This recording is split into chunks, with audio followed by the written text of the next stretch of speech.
Hey, welcome to this awesome journey you're about to start. We're here to dive into something that only a few people ever experience, the highest level of spiritual awakening. This isn't your typical self-help stuff.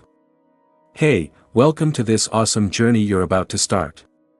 We're talking about something that only a few people have ever experienced, the highest stage of spiritual awakening. This isn't your typical self-help video. It's something way deeper. It'll shape the foundation of who you think you are. If you're watching this, you might already feel that little nudge towards something greater, something more meaningful. But how do you know if you're close to reaching that 1%? How do you know if you're on the brink of spiritual awakening? Click the subscribe button to get more spiritual lessons. First, let's talk about what spiritual awakening really means. It's not just about peace, enlightenment, or being free of suffering. It's about a transformation so deep that it changes who you are deep down. It's a state where the ego fades and you start to see the world as it really is, not through the filter of your thoughts, emotions, or past experiences, but through the lens of pure awareness. But here's the thing, awakening isn't always comfortable. In fact, the closer you get to that ultimate state, the more intense things can become. It's a paradox. The deeper you go, the more you have to confront, and that brings us to the first sign that you might be nearing the highest stage. You no longer feel at home in the world as it is. The things that used to matter to you, material possessions, social status, and the never-ending pursuit of success start to lose their grip on you. You start to see that they're all part of the illusion, the Maya that keeps most people trapped in a cycle of desire and suffering. It's not that you hate the world or want to escape it. It's that you see that it's all temporary, it's not permanent. You start to feel like an outsider. Like you're not part of the dramas and stories that most people's lives are based on, but this can be disorienting. Imagine waking up one day and realizing that everything you believed in was just a dream. How would you feel? How would you react? Would you cling to the dream, or let it go? That's the question you'll have to answer as you move toward awakening. And here's the kicker, the more you try to hold on to the old ways of thinking, the more you'll feel like you're being pulled apart. That it's as if the universe is asking. You're being asked a simple but profound question, are you ready to let go? Letting go doesn't mean giving up. It's not about abandoning your responsibilities or retreating from the world. Instead, it's about releasing the tight grip you have on your identity, your beliefs, and your expectations. You start to realize that none of those things don't define you. You're more than your thoughts, emotions, or past. You're something greater, timeless and infinite. This brings us to the second sign. You start to feel a deep sense of inner peace, even in the midst of chaos. This isn't the kind of peace that comes from external sources. It's not about getting everything you want or avoiding problems. It's a peace that's deeper than that. It's the kind of peace that comes when you realize that everything is exactly as it should be, even when it doesn't make sense.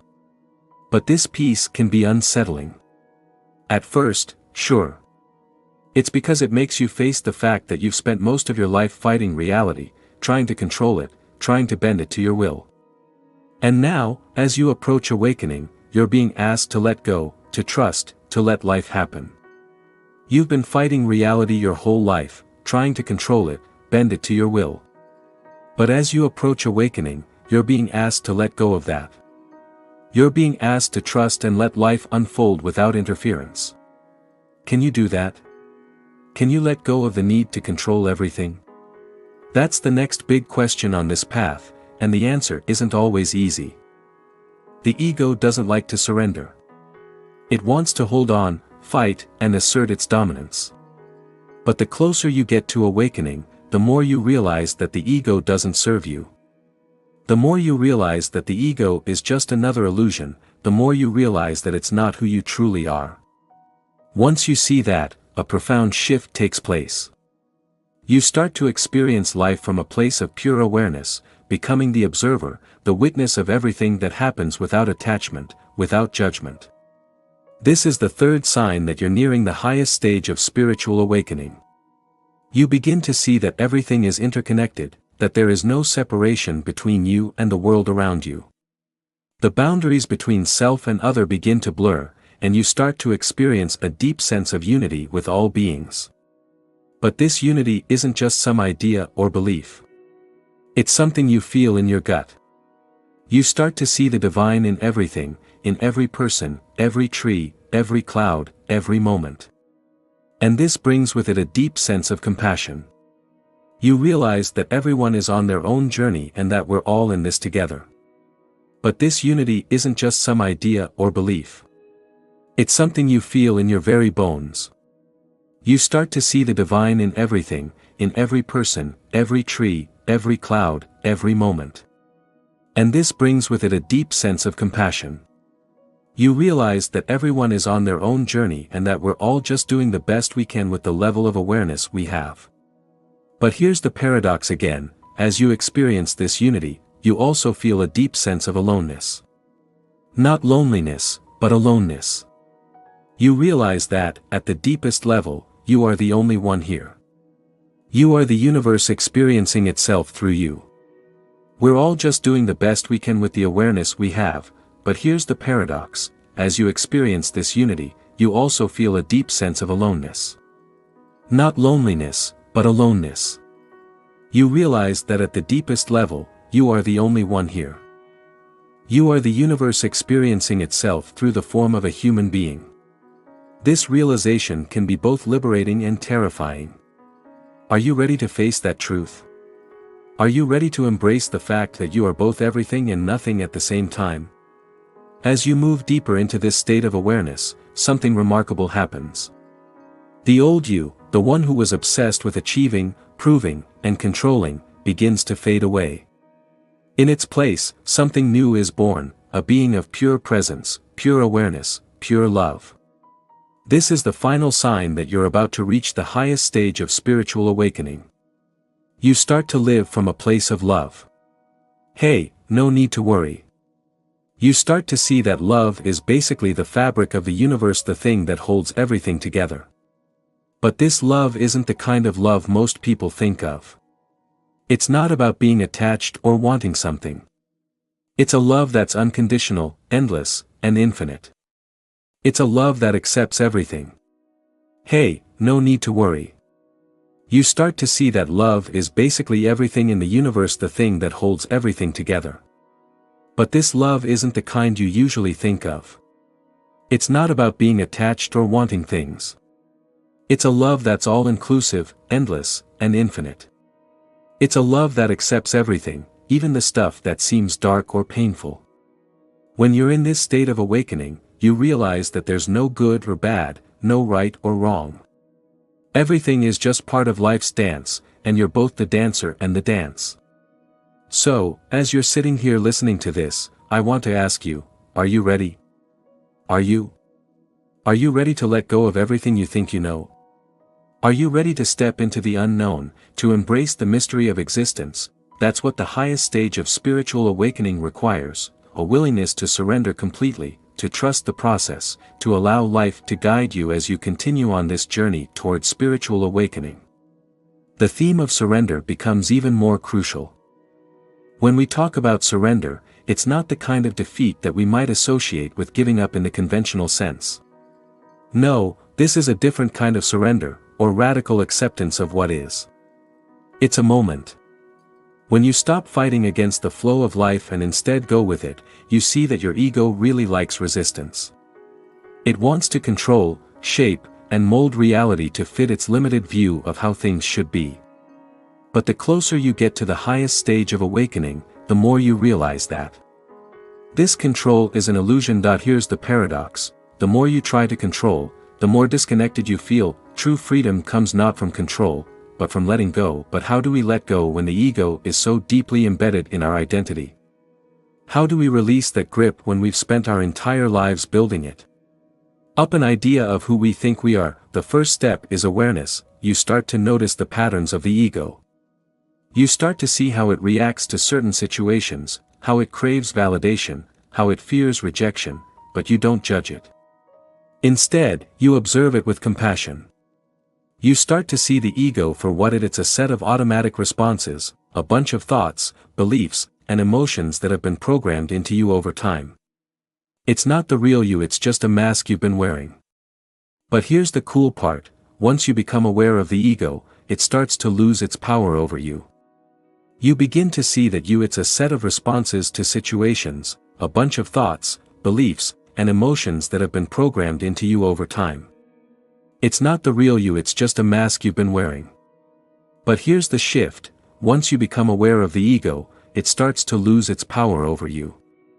You begin to see that you are not the mind, you are the awareness behind the mind. And this is where the real magic happens. The moment you truly realize this, you experience a profound sense of freedom. You no longer identify with the thoughts and emotions that arise. You see them as clouds passing through the sky of your consciousness. They come and go, but you remain the same, vast, infinite, and untouched. This is the essence of transcendence.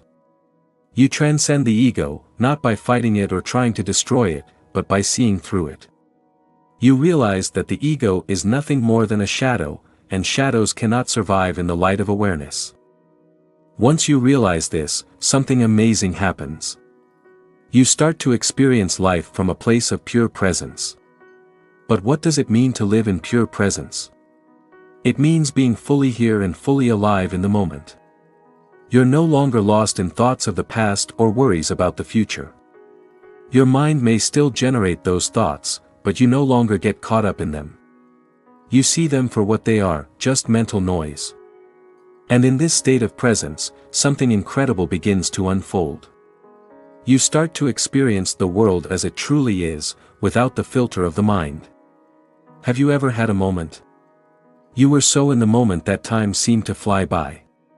Maybe it was while you were watching a sunset, listening to some tunes, or just chillin' in silence. In those moments, there was no past, no future, no sense of time. There was just the experience itself. That's the taste of pure presence. As you move closer to spiritual awakening, this state of presence becomes your natural way of being. But here's the challenge: the ego doesn't want to give up its throne so easily. Even as you start to experience moments of presence, the ego will try to pull you back into its web of thoughts and stories. It'll create distractions, doubts, and fears, and it'll tell you that you're not good enough, that you're not ready, that you need to do more, achieve more, be more. But here's the truth: you don't have to do anything to reach awakening. You don't have to achieve anything. Awakening is not something you can get by effort. It's not a prize you win after years of spiritual practice. Awakening is already here. It's already within you. It's the deepest part of who you are. The only thing standing in the way is your identification with the ego, with the mind, and once you see through that identification, awakening naturally unfolds. So, how do you navigate? You've been working on your spiritual practice for years, and you're finally starting to see results. But you're still struggling with some things. How do you stay present when your ego is always pulling you back into its drama? The answer is simple, but it's not always easy. You just have to practice. You have to practice staying present. You have to practice observing your mind without getting caught up in it. You have to practice letting go of the need to control. And over time, something shifts.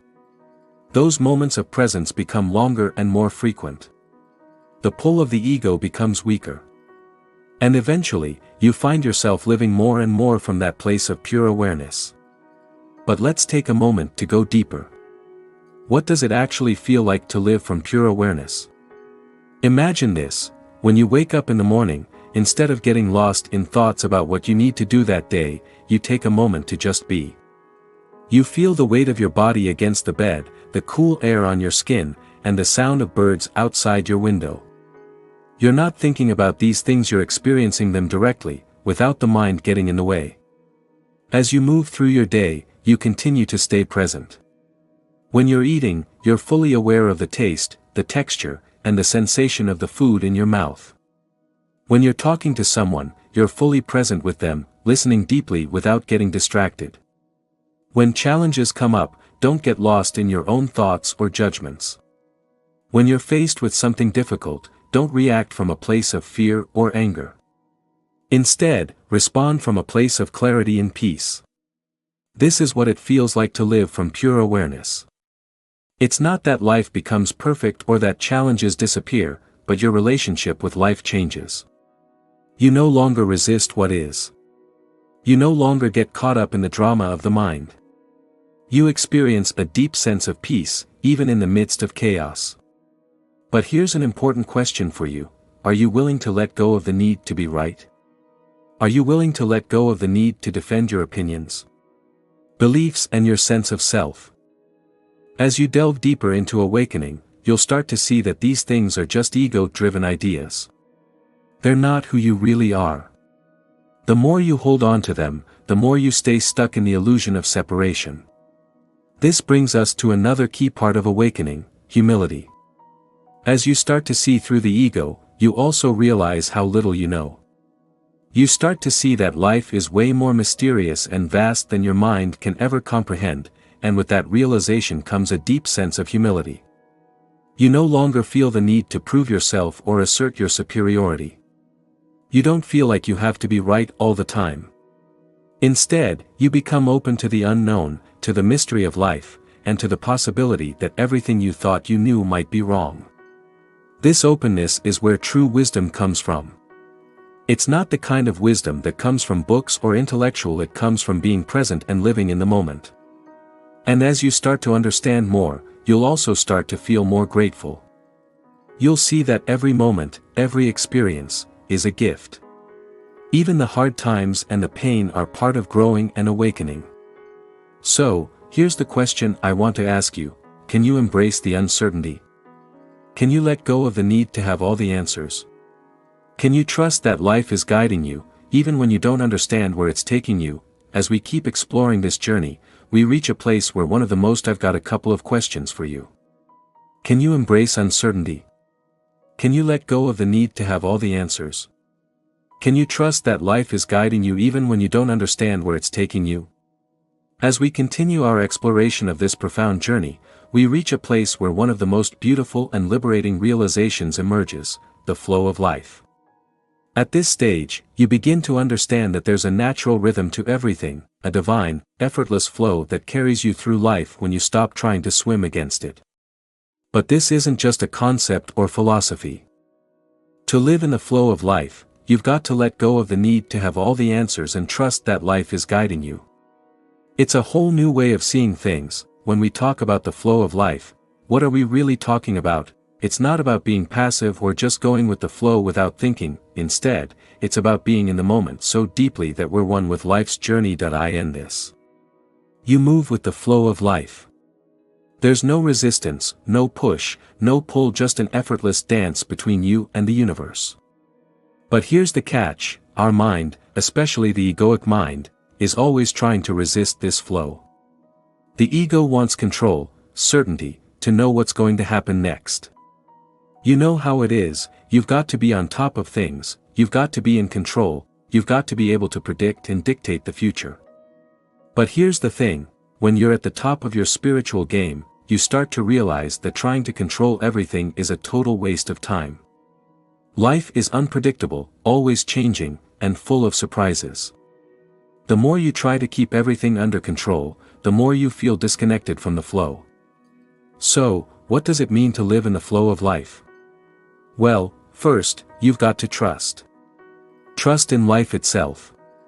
Trust that every event, every experience, and every challenge is a part of your growth. This doesn't mean you stop making choices or become passive. It means you stop resisting the outcome.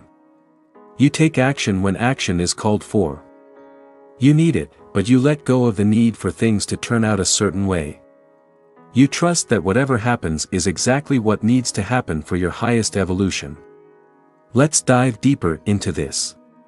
Imagine you're facing a difficult situation, like a conflict at work, a relationship issue, or a health challenge. Your mind naturally wants to analyze, fix, and control the situation. It wants to strategize its way out of discomfort. But in the flow of life, you take a different approach. Instead of reacting from fear or anger, you pause. You take a moment to connect deeply with the present moment. You feel into the situation, not just you start by thinking about it, but then you also feel it in your heart. You wonder what life is trying to show you and what lessons it has to offer. Then, you listen with your heart, your gut, and your inner knowing. This is where things change. Instead of fighting the situation, you open to it and let it unfold without trying to control it. You'll find a deep sense of peace in that openness. It's not that the challenge disappears, but your relationship to it changes. You're no longer fighting against life. Instead, you're flowing with it, and solutions often come easily. You'll meet the right people and find the right opportunities. Insights come to you when you're open to them, not when you force them. Here's the big question: can you trust life when things don't go as planned? Can you trust the flow even when it feels like everything's falling apart? This is a tough part of spiritual awakening. The ego wants things to be easy, comfortable, and predictable. But life, especially when you're progressing towards awakening, often challenges you in ways you never expected. It pushes you to let go of your attachments, expectations, and even your identity. And this can be super uncomfortable. But it's through this discomfort that we find true freedom. Freedom doesn't come from controlling life. It comes from surrendering to it. It comes from recognizing that you are not separate from life, you are life. The mind creates the illusion of separation, the idea that there's you and then there's the world out there. It's through this discomfort that we find true freedom. It doesn't come from controlling life. It comes from surrendering to it. It comes from recognizing that you're not separate from life, your life. The mind creates the illusion of separation, the idea that there's you and then there's the world. But in the flow of life, that illusion dissolves. You realize that you're part of the whole, an expression of the same universal energy that moves the stars, grows the trees, and beats your heart. This brings us to the ultimate realization: you're not the doer. The ego believes it's in charge and that it's making things happen, but as you start to see things differently, you realize that everything happens through you, not to you. Life is living through your body, your thoughts, your actions, and your experiences. When you fully embrace this, you feel really easy. You don't feel the need to force things to happen. Instead, you become a vessel for life to express itself. You move with the flow, and in doing so, you experience a deep sense of freedom. But let's pause and reflect for a moment. Can you let go of the idea that you're in control? Can you accept that life knows the way, even when you don't? Don't worry about these questions. They're not easy to answer, especially since we've been taught that having control is the key to safety. But here's the thing: when you're truly safe, it's not about control. It's about trust. It's about knowing that, no matter what happens, you're always held by. Don't you think this is important? It's not easy to answer, especially since we've been taught that having control is the key to safety. But here's the deal: true safety doesn't come from control. It comes from trust. It comes from knowing that no matter what happens, you're always held by life. This brings us to another important realization: when you let go and go with the flow of life, you start to experience synchronicity. Events start to line up in ways that feel almost magical.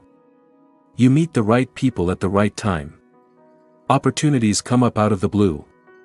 You find yourself in the right place at the right moment without even trying. This isn't a coincidence. This is the flow of life at work. When you stop resisting and start going with the flow, amazing things start to happen.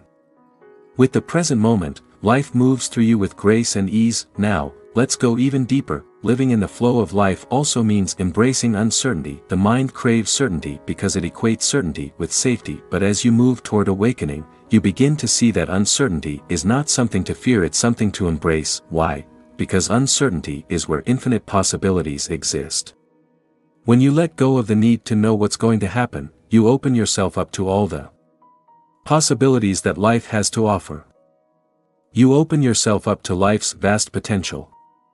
You step into the unknown, and in doing so, you allow life to surprise you in ways that the mind could never predict.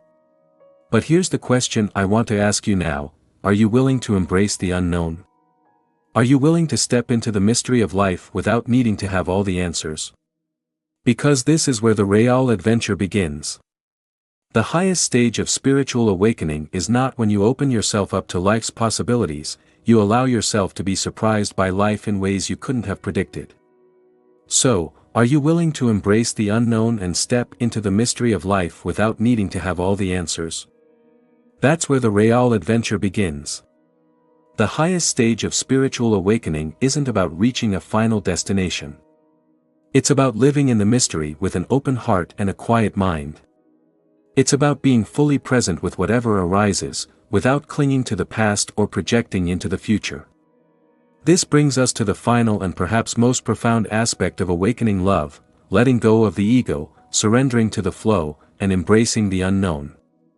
Something extraordinary happens when you do that. You begin to live from a place of unconditional love. This is about reaching a final destination. It's about living in the mystery with an open heart and a quiet mind. It's about being fully present with whatever happens, without clinging to the past or worrying about the future.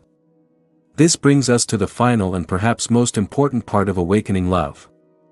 As you let go of the ego, surrender to the flow, and embrace the unknown, something extraordinary happens.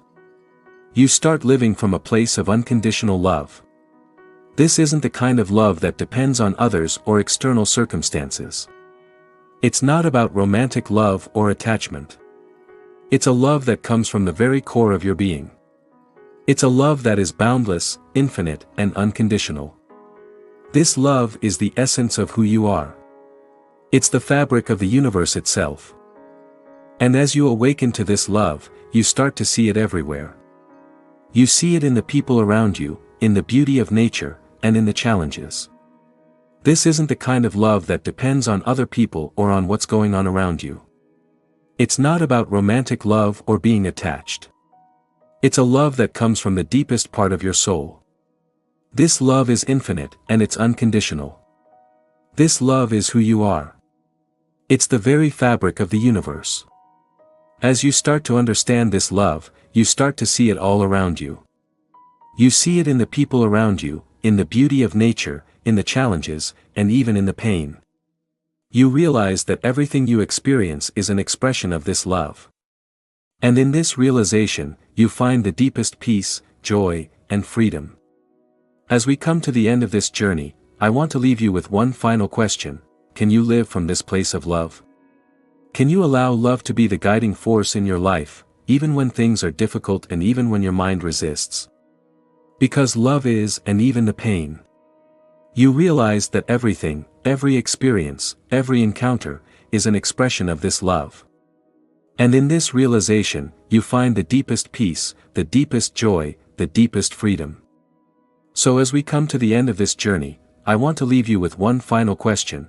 Can you live from this place of love? Can you allow love to be the guiding force in your life, even when things are difficult, even when the mind resists? Because love is the ultimate truth. It's what you've been searching for all along, and it's what you already are.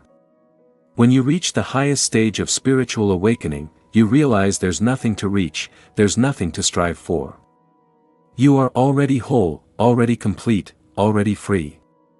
The journey was never about becoming something else, it was about remembering who you truly are.